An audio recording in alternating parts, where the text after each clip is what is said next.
And when you talk about the greats of tennis, one name is always part of the conversation, and that, of course, is the former great Mats Wilander, who joins us here on the program. Good to see you, Mats. Yeah, good to see you, Tony. Trying to work out how many times you've been here now, and it's in the 30s, is it? Yeah, it's in the 30s. I was here the first time in 1981, and in those days, in the 80s, we used to spend about a month to a month and a half in Australia practicing on grass in Perth, and then we would come and either play in Sydney or Adelaide and then to Melbourne. So, yeah, I must probably spent, I would say, close to nearly year and a half of my life in Australia. Exactly. And 2 very special weeks in 1988. Yep. I remember that specifically because it was the opening of what was Flinders Park back then. Yep. And you took part in that epic encounter with Pat Cash in the men's final. Yes, it was different experience. I think a lot of us were sad that we went away from Kooyong, that we went away from the grass court surface. We played a great Davis Cup final there in 1983, and then the Aussie Open, and then we got here, and the first week felt like, well, this is not really, it's a big tournament because the names are here. And then it grew and grew and grew, and then eventually towards the end, Lendl was there, I was there, Pat was there, and then suddenly, of course, this is a huge tournament, and yeah, to be part of that was very special. Was on the 200th anniversary of Australia. Oh, the bicentennial. Exactly. Yeah, of course, so 88, yeah. that same day. Yeah. How dare you ruin the party? I don't know.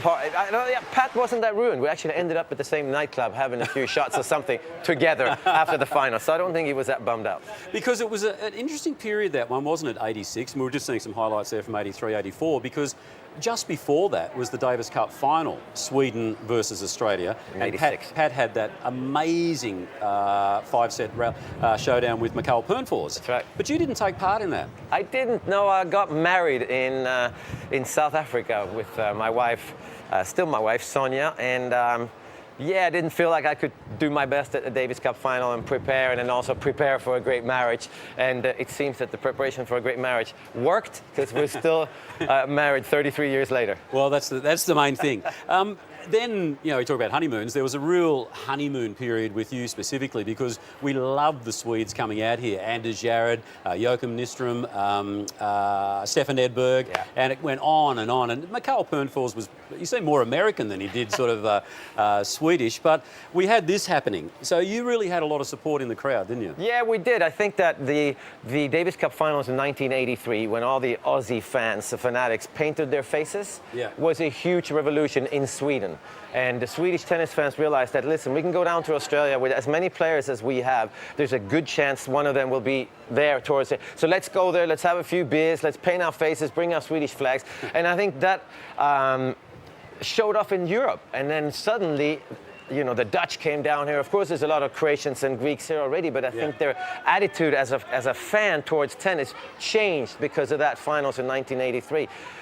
Why were we so good? Because there were so many of us. And when I overheard you talking before with Chris O'Connell and Todd Woodbridge, you guys are on your way. It's not about having one superstar. It's about having 10, 15 guys or girls that are friends, work together, do well in Davis Cup, ATP Cup, and then suddenly one of them sticks out and does something extraordinary. Like I was lucky to do after Björn Borg, and then suddenly Stefan Edberg and Mikael Pernfors, and they follow. So we were very lucky to have Björn Borg. He is the main reason for the Swedish sort of miracle in tennis. And I guess everyone to this day looks up to Björn Borg, as they do. Björn Borg is more than an idol. He's a legend, and yeah, he's done not just for tennis, but he's done so much for Sweden as a country.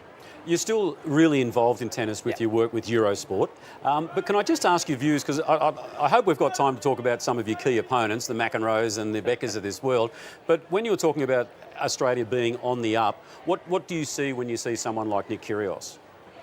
Well, when I see Nick Kyrgios, I think that the environment, it seems, is slowly changing him to become a little bit more serious on the tennis court, in and around being a professional tennis player. I mean, it's very clear that he's a role model. It's very clear that he's a great person, a good human being with a huge heart.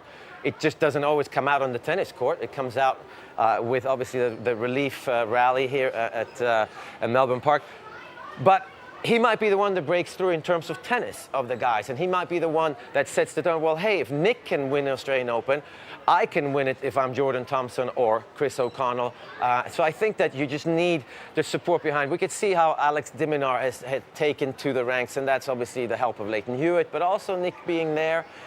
Alex Poprin is a great talent as well. Yeah. So you can't do it on your own. It's very difficult, you can change somebody like Nick Kyrgios to be a little bit more professional on the court. Although I have to say that here at the Australian Open, he's usually as professional as the other guys. Ash Barty, does she remind you of anyone from your era? Well, she plays like somebody from my era with the sort of thinking tennis player's game. She reminds me of everybody. Yeah. Because she hits that slice backhand, she works the court, she plays her opponent. She reminds me a little bit of Roger Federer in the past. Well, Roger Federer now is an extremely aggressive tennis player, but there's a misconception that he was early in his career. Yes, when he served and volleyed, he was, but he liked to keep the ball in play with a slice backhand and work his opponents out, and Ash Barty is doing just that. So for me, the challenge for her is to not listen to you and me, that she's #1 in the world, but to worry about her opponent. And I think that's the difference with Serena, Roger, Rafa, and Novak. They worry about, like if we were playing, Tony, I would look at you and say, well, I saw your 90K serve. There is no chance you're taking me on in tennis or beating me. That's what the great players do. They're not thinking about winning the tournament, just not losing to Tony. Yeah. But you didn't see my second serve.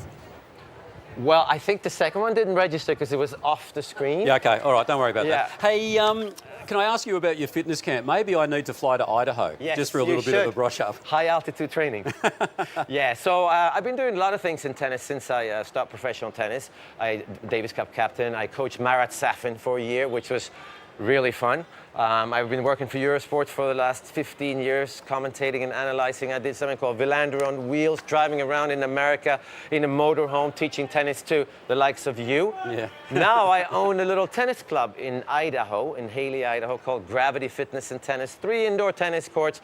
I go from vacuuming the courts, and some of the members would say, hey, there's a little bit of dust over there. Would you get that, please?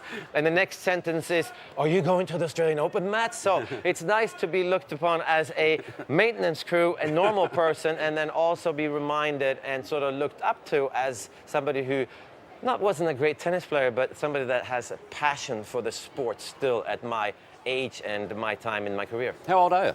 I am 55. 55, righto. Well, I've got a year on you. Okay. On the wrong side. On the wrong side. Well, therefore, there's the 90K. Yeah, that's right. Yeah. At 55, you go over 100. Well, that's what you've got to look forward to. Anyway, give me 12 months and I'll take you on next year. Thank you. All right, the great Mats Wilander joining us here on Court 9.